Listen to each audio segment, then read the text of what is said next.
देखिए मेरे साथियों, हमारे माननीय श्री 108 श्री रवि शास्त्री जी महाराज इंदौर वाले यही है जो हम लोगों से आप पूछते थे कि हमने नहीं देखे वो कैसा यज्ञ कराते हैं।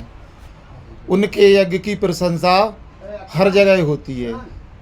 हमने उन लोगों से कहा कि भाई हर जगह नहीं होती है, यदि हकीकत उनकी देखना हो तो उनके आश्रम पर जाके देखिए कि हकीकत क्या होती है। जहाँ पर लगभग 80 नंग गऊओं की सेवा हो रही है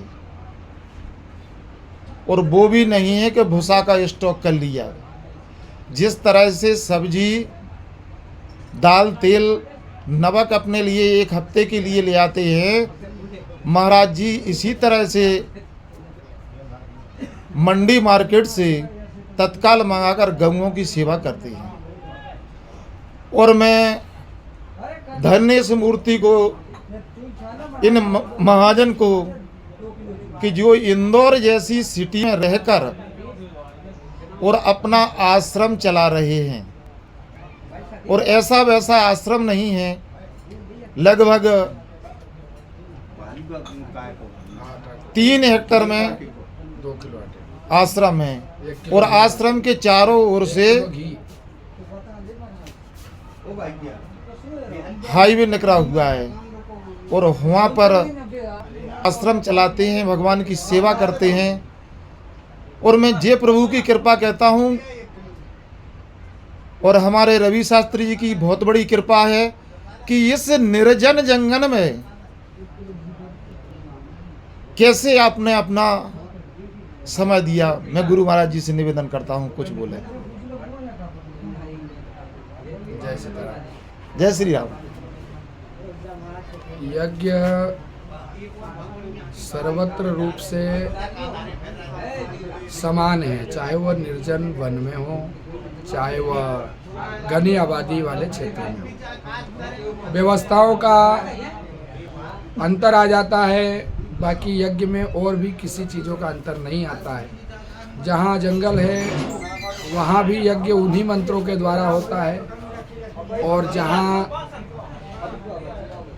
घनी आबादी है वहाँ के यज्ञ में भी वही मंत्र उपयोग में आते हैं। अंतर सिर्फ भाव का हो जाता है। एक निर्जन वन में जो व्यक्ति जाते हैं वहाँ भाव अपने आप ही विरक्त के तरफ चला जाता है और वहाँ पूजा पाठ करने में, यज्ञ आदि कर्म करने में अधिक मन लगता है।